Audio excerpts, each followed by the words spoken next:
Hey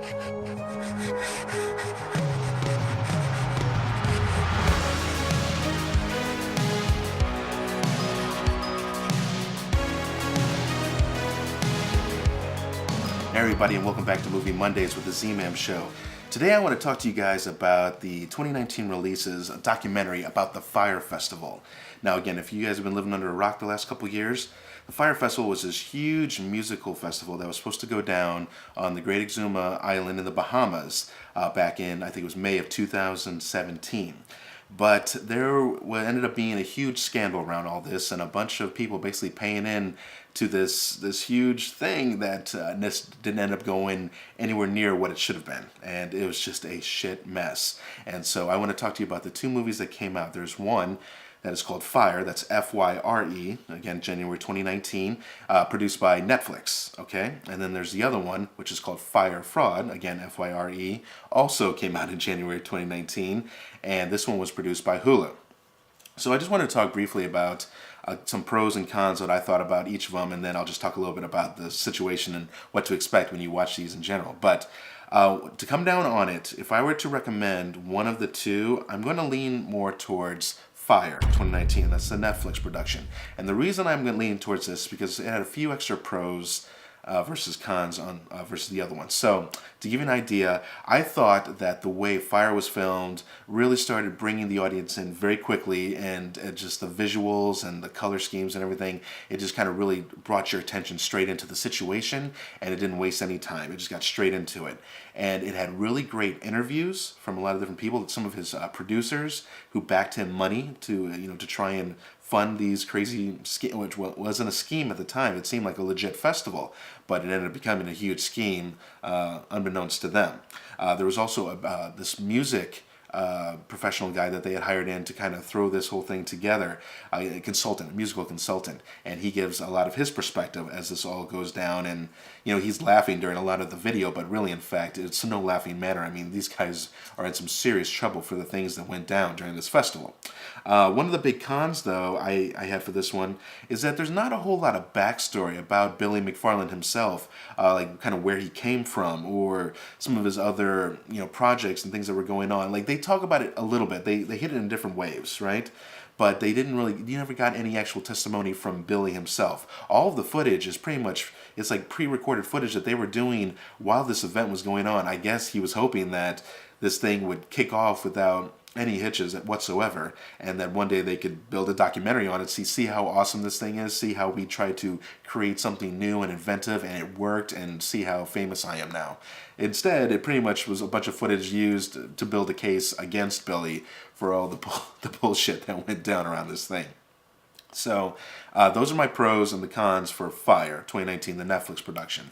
When it comes to Fyre Fraud, for the Hulu production, I think there were still great interviews, but what I really, really started to like, now at first I wasn't really buying into the way it was being filmed, okay? So, and you'll have to kind of see it and watch it a little bit just to understand what I'm talking about, but like, it's like they were talking more about his backstory and history, which at first I was kind of like, well, yeah, I want to know more about the island. I want to see more of the incident. But the more that I learned about Billy and where he came from and what he was able to do, some of his other, his businesses, entrepreneurial businesses, I was starting to like it more and more. And it was kind of cool to have that backstory, to understand where he came from and to how this huge scandal just came to be. So I thought there was a lot of great backstory. And furthermore, we got to actually hear testimonial from Billy McFarland himself.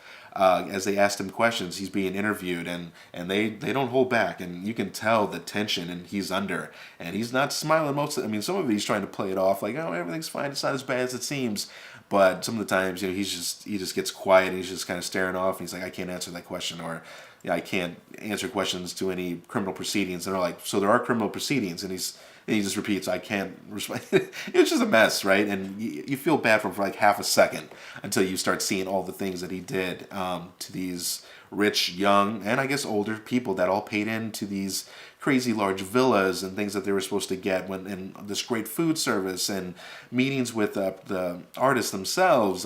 Blink-182 is supposed to be down there, Major Lazer, and a handful of other ones. I think there's about 10 or 12 on the list themselves. And So that's my recommendation, just to get that straight out of the way. So now to talk about a little bit of the backstory a little bit. So Billy McFarland, he is an entrepreneur at its finest. He could sell anything to anyone, it seems, and he was so confident.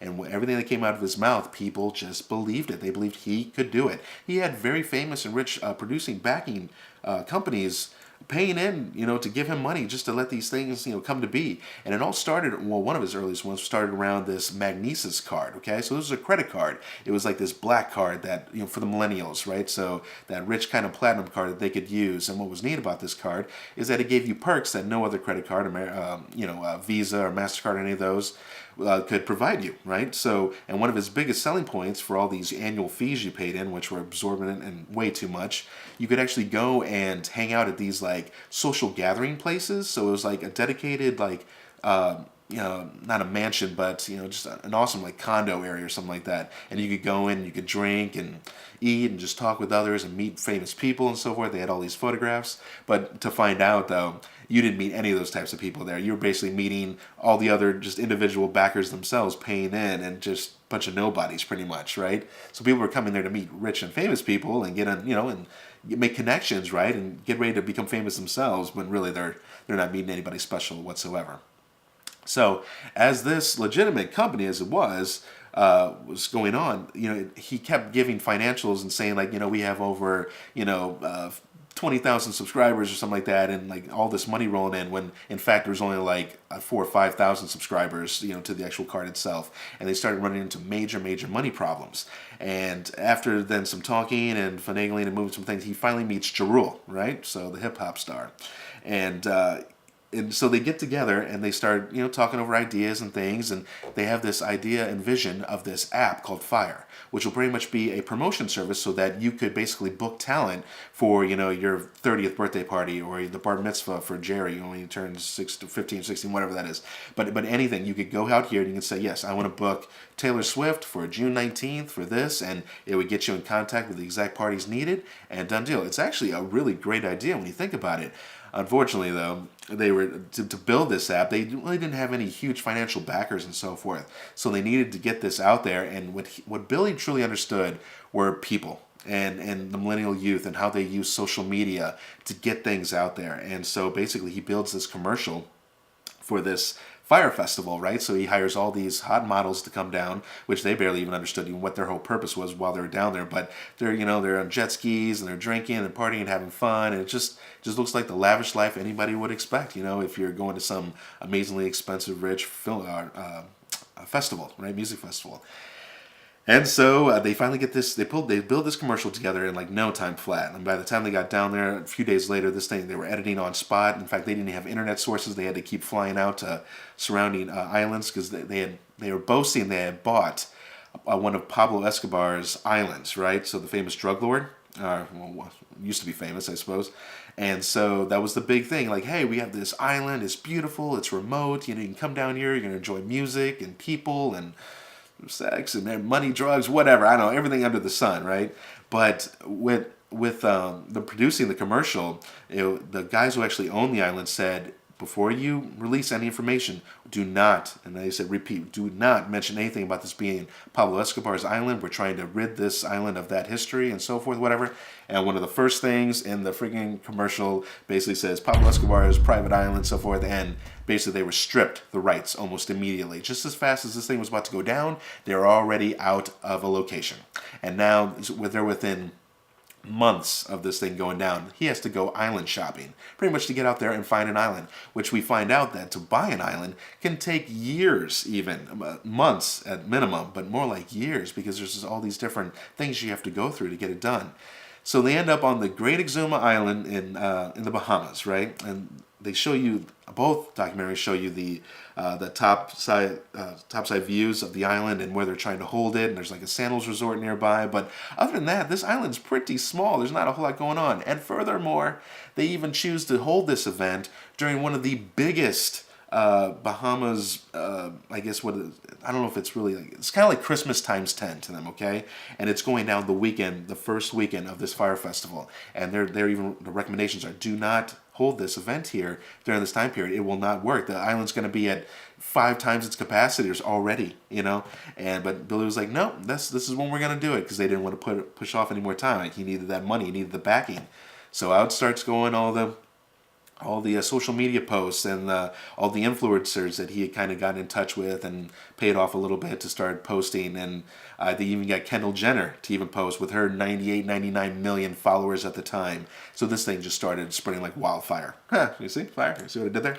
But it just gets crazy, and this is like train wreck after train wreck. And I'm telling you guys, you're going to really enjoy watching this documentary because it just lays it all out for you. And I know I spoiled a little bit of it there for you, but really there's so much more. And like I said, the first one I was talking about, the Netflix production, the one Fyre, that one shows you, again, all what I was just talking about. It shows you really just how all those pieces fit together and how it all fell apart, you know, very, very fast. And then talks about the people that were all involved. And it's a really great documentary.